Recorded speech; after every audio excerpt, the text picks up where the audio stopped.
మనందరికీ తండ్రియు, మన రక్షకుడును, మన ప్రియ ప్రభువగు శ్రీ యేసుక్రీస్తు శుభనామంలో మీ అందరికి కూడా మరి ఉదయకాలము ప్రత్యేకమైన వందనాలు తెలియజేసుకుంటున్నానండి. దేవుని నామానికి మహిమ కలుగును గాక. మరి ఎన్నోసార్లు మరి మనము నెగిటివ్ ఎమోషన్స్ అంటాం. అంటే ఏంటంటే ఆమ్, మనలో ఉన్న భావోద్వేగాలు మరి వాటిని బ్యాలెన్స్ చేసుకుంటున్నామా లేదా? ఎందుకంటే మన చుట్టూ ఉన్న ఎన్నో పరిస్థితులు, మనుషుల వలన, మరి ఆ పరిస్థితుల వలన ఎన్నోసార్లు బ్యాలెన్స్ కోల్పోతూ ఉంటాం. అవునా?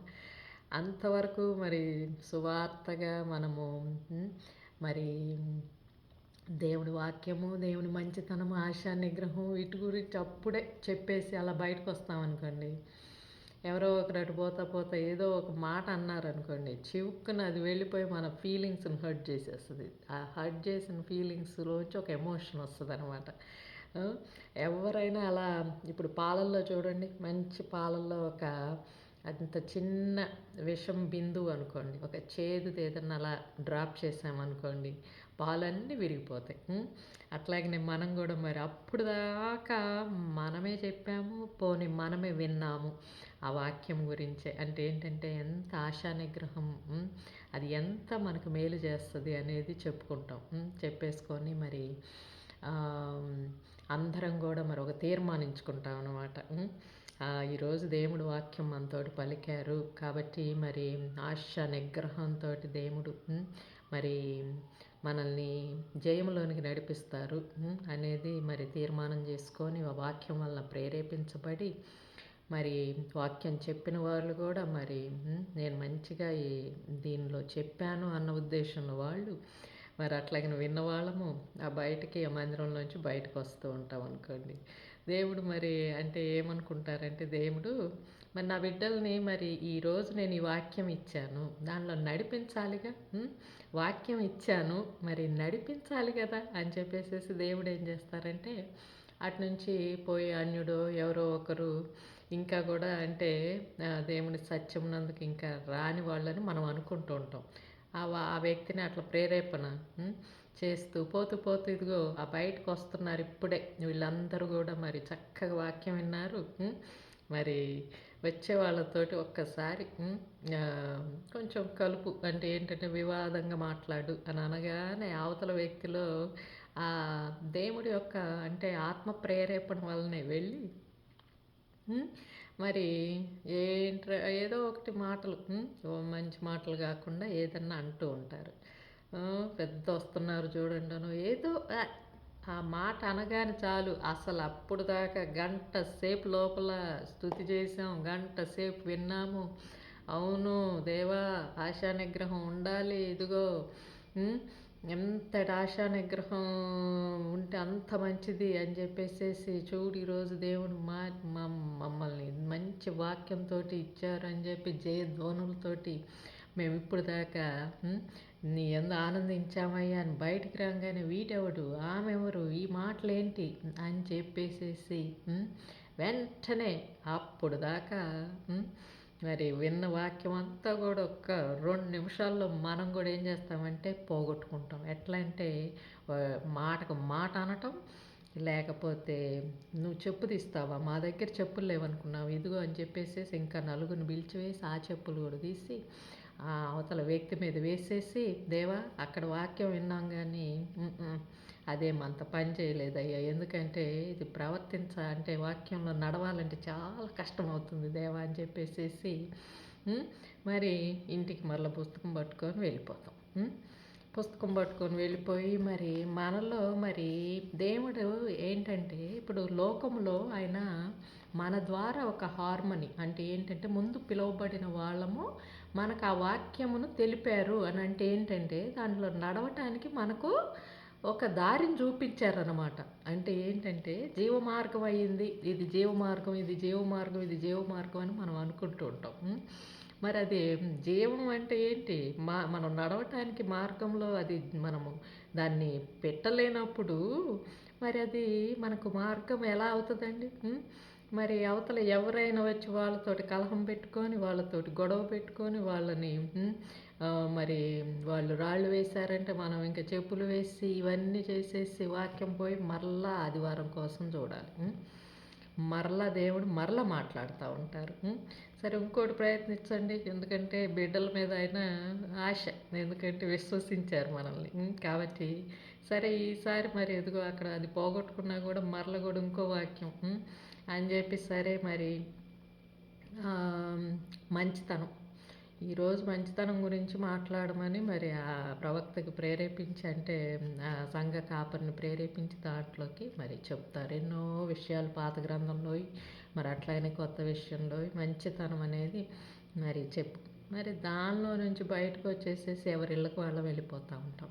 వెళ్ళిపోతూ ఉంటే మరి పక్క ఇంట్లో వాళ్ళు ఎవరన్నా వచ్చేసి ఇదిగో మరి మాకు ఇదిగో ఈ సమస్య వచ్చింది, మరి కొంచెం మీరు సహాయం చేయండి అంటే ఏంటి అని చెప్పేసేసి మనం తలుపులు వేసుకుంటాం అనుకోండి.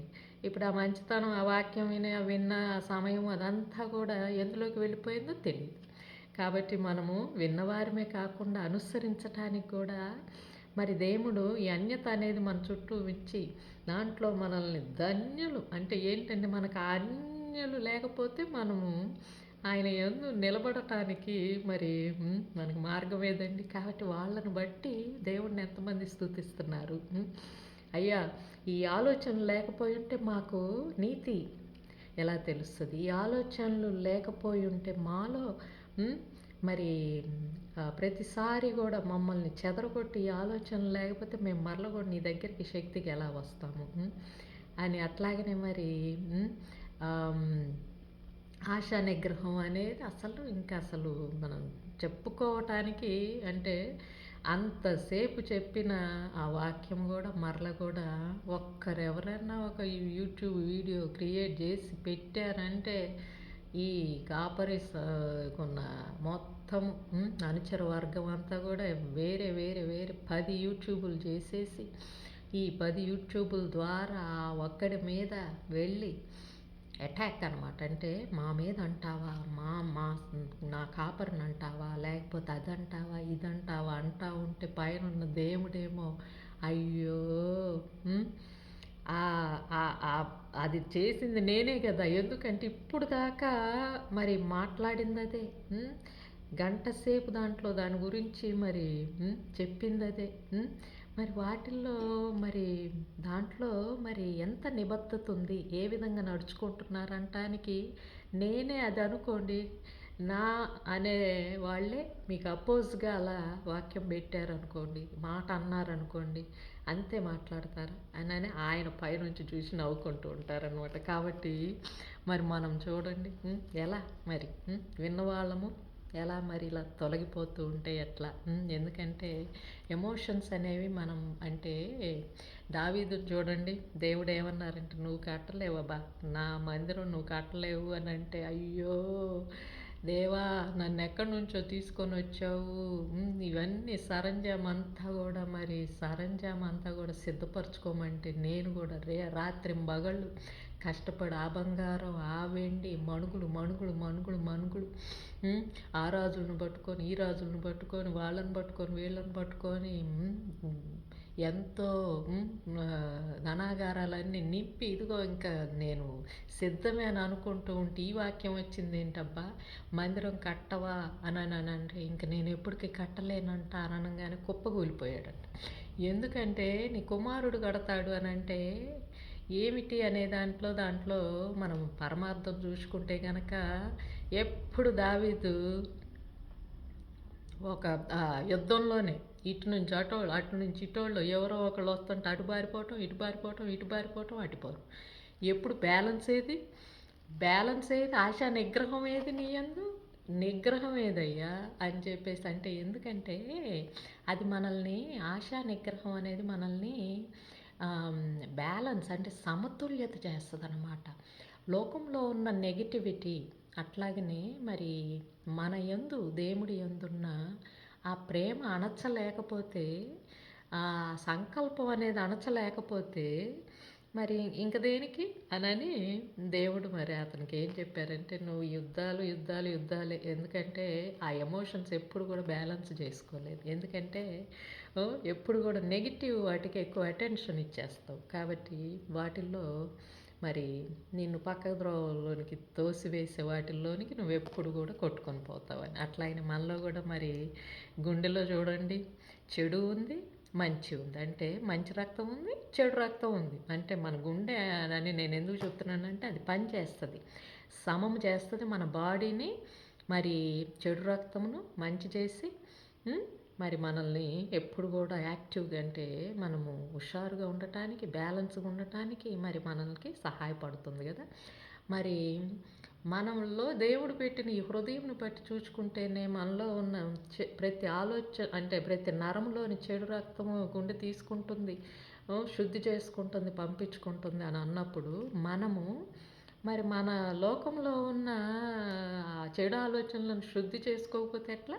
మనకు బంగారం లాంటి హృదయాన్ని దేవుడు ఇచ్చారు. ఎందుకంటే దాన్ని శుద్ధిపరచుకోవటానికే ఇచ్చారు. ఎప్పుడు కూడా సమంగా ఉండండి, బ్యాలెన్స్గా ఉండండి, నడవండి, వాక్యంలో నడవండి. వాక్యం ఎంతసేపు చదివినా కూడా మరలా నడక అనేది మరలా వేరు.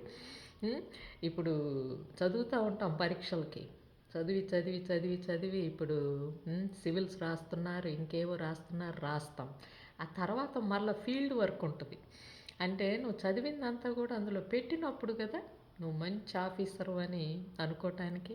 అట్లాగనే మనం కూడా మరి చదివింది కాకుండా మరి చదివిన దాంట్లోనే దేవుడు మరి చిన్న పరీక్షలు పెడితే పాస్ అవ్వకపోతే ఎట్లా అండి? మరి మంచిగా పాస్ అవ్వాలి.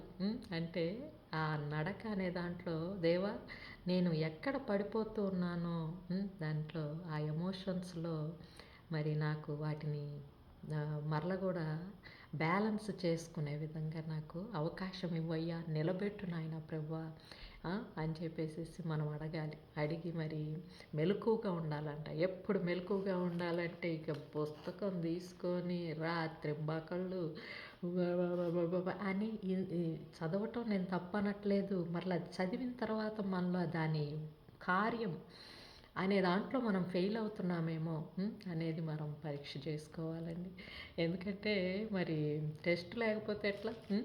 కాబట్టి మరి మనము ఎక్కడ పాస్ అవుతామో అనేది లోకం. ఈ లోకంలో పాస్ అయితే దేవుడు ఉపయోగించుకుంటూ ఉంటారనమాట మనల్ని. అందుకని లోకాన్ని మనకి ఇస్తారండి.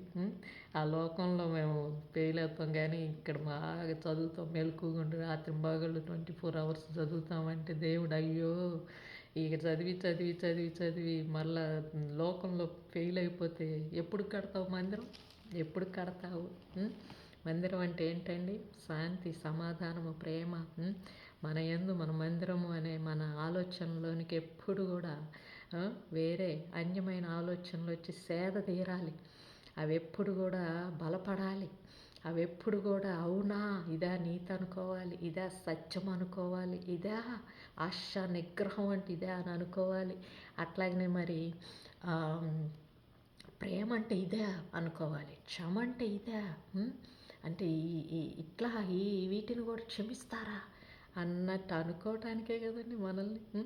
మరి లోకల్ నయము అని అనుకుందామా? మరి మనము ఫెయిల్ అవుతున్నామని బాధపడదామా? కాబట్టి మరి ప్రయత్నిద్దామా మరలా కూడా? ఎందుకంటే ఇంతసేపు నేను చెప్పి కూడా నేను ఫెయిల్ అయితే ఎట్లా? ఎంతసేపు విన్నవాళ్ళము మేము ఫెయిల్ అయితే ఎట్లా అనేది మనకి మరి ఆలోచన రావాలి. కాబట్టి వాటిల్లో ప్రతి ప్రయత్నంలో కూడా మరి దేవుడు మనకు సహకరిస్తారు. ఆయన ఉన్నారని ధైర్యమే, కానీ మరి వాటిని ఏ విధముగా అలైన్ చేసుకోవాలి మన ఆలోచనలను. ఎందుకంటే ఇట్లెట్ట చల్ల చెదురుకొని కొట్టుకొని వెళ్ళిపోయే ఆలోచనలు చాలా ఉంటాయి మనకి. ఇప్పుడు ఒక ఆలోచన ఉంది, దాంట్లో అంత ఏదన్నా వేసామనుకోండి ఆజ్యం, అది బగ్గుమని మండిపోవటం చాలా ఈజీ. కాబట్టి చల్లార్చడం ఎలా అనేది మెలకువ.